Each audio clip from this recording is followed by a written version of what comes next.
Selamat petang, salam sejahtera. Isu hangat petang ini, wahai Putrajaya, janganlah malu, terima nasihat perangi COVID-19. Ditulis oleh Rosli Khan. Berita sepenuhnya. Mungkin malu ungkapan kurang sesuai untuk tajuk artikel ini, tetapi yang penting adalah mesejnya. Saya terpanggil menulis artikel ini selepas membaca laporan FMT 3 Jun yang juga boleh diikuti melalui video FMT.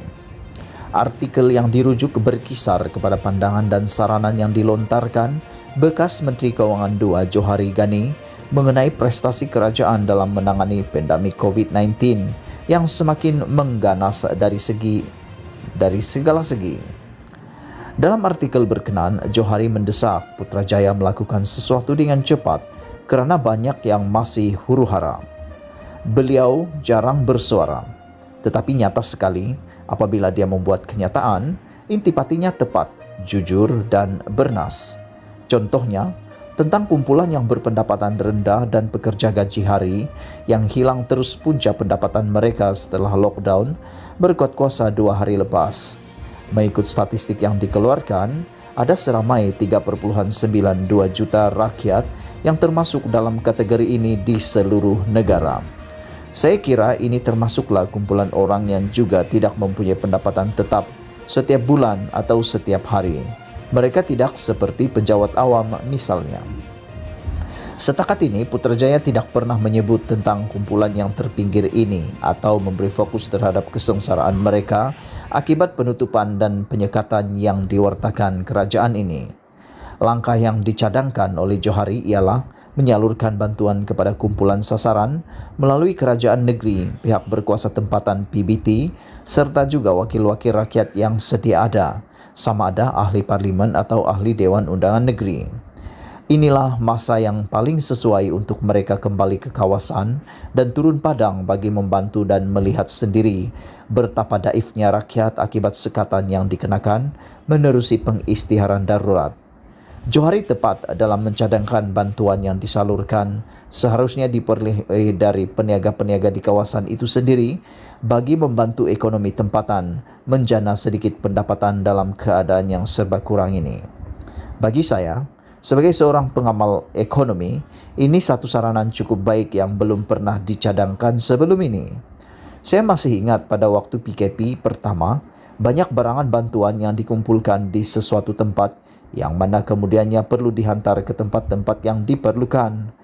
Bukan saja pembantu-pembantu sambilan yang terlibat secara sukarela tidak dapat menyerahkan permintaan logistik, menyelaraskan permintaan logistik yang begitu mencabar, tetapi barangan yang dihantar juga tidak berkualiti, rosak, tidak mencapai sasaran dan tempat yang memerlukan.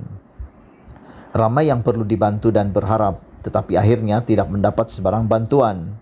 Kalaupun mereka dapat, barangan yang dihantar adalah bukan yang mereka perlu. Sebagai contoh, apa gunanya 10 paket gula tanpa teh atau kopi bersama?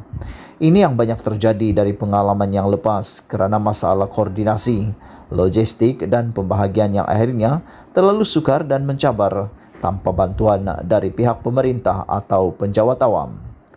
Putrajaya seharusnya belajar dari kesilapan yang lepas dan mengambil kira cadangan dan saranan yang bernilai seperti ini. Johari juga menyoal Putrajaya tentang jalan keluar yang masih samar dan tidak pasti, tentang penyuntikan vaksin yang lembab dan perlunya berkongsi maklumat dan akuan perbelanjaan vaksin yang menggunakan dana awam.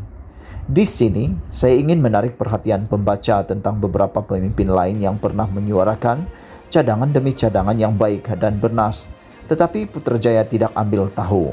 Antaranya adalah komentar-komentar Muhammad Hassan atau Tokmat, timbalan Presiden UMNO, dan juga beberapa persoalan yang ditimbulkan oleh bekas Menteri dan Ahli UMNO, Zaid Ibrahim.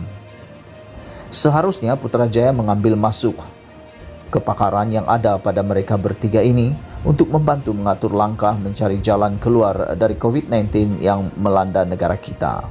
Saya percaya demi negara dan rakyat mereka sanggup membantu. Ditulis oleh Rosli Khan, berpengalaman lebih 30 tahun dalam industri pengangkutan dan cenderung mengikuti landscape politik negara yang sering berubah. Dipetik dari FMT. Sekian isu hangat petang ini. Jangan lupa tekan butang subscribe dan kita jumpa lagi. Bye-bye.